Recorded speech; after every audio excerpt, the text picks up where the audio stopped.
Hello and welcome to Friday's programme. I'm John T. Messer. And I'm Ellie Barker. Coming up tonight between now and 6:30. Good evening. A controversial incinerator, which began operating in Cornwall 2 years ago, hasn't been generating any electricity for 7 months. The £141 million Cornwall Energy Recovery Centre in St Dennis is still burning waste, but it stopped generating power last June due to a fault. Well, Grace Pascoe joins us from St Dennis this evening. Grace, what's gone wrong here?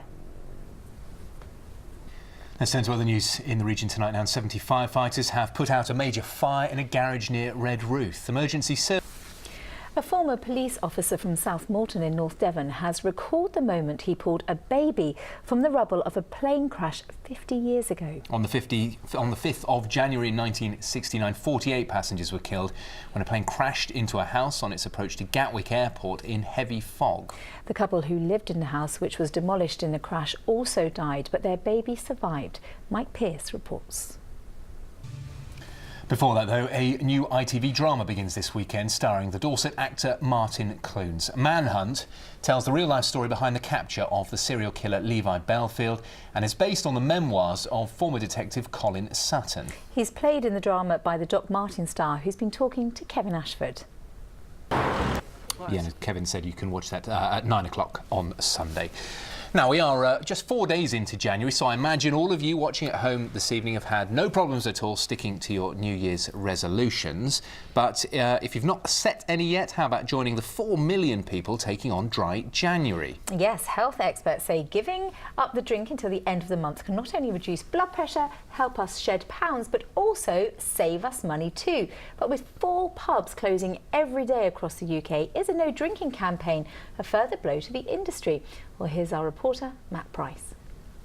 Have you made a resolution, John? Yeah, well, we've got a table in the newsroom where people put their cakes and sweets on do? if they're sharing them out, and I've decided not to eat from that in January, just for January, but we'll see how we get on. We all heard you say that, John, too. You're going to keep your Yeah, eyes be watching here. me now, won't you? Keep you informed. Yeah, let's move on. On to football. And tomorrow, both Plymouth Argyle and Exeter City, they don't have games, but in League. In rugby, Exeter Chiefs are at home tomorrow. Chiefs take on Bristol Bears. Now, where most of us follow road signs, we expect them to help us, well, get somewhere. But there's one near Yeovil at the moment which points to nowhere. Yeah, a mystery person has adapted one of Somerset's famous finger posts to add the locations somewhere nowhere. So we sent our reporter Ben McGrail along to investigate. He always does that, Ben McGrail, doesn't he? Very English thing to do, those signs, aren't they? Yeah. Yeah. Now, a baby in Plymouth been named after a kind-hearted anaesthetist who's kept her promise and held a mother's hand during a traumatic birth. Oh, wow, 2 lovely Emilys. Well, time now for the weather forecast. Charlie is at the Met Office in Exton. Charlie, another cold day today. Is it going to continue over the weekend? OK, Charlie, lovely stuff. Thanks very much indeed for now.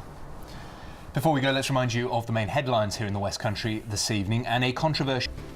Well, that's it from all of us here. I'll have the late news for you at 10:30. Now we'll hand you to Alistair Stewart as the ITV News continues. From all of us, have a lovely weekend. We'll see you next week. Bye-bye. Bye-bye.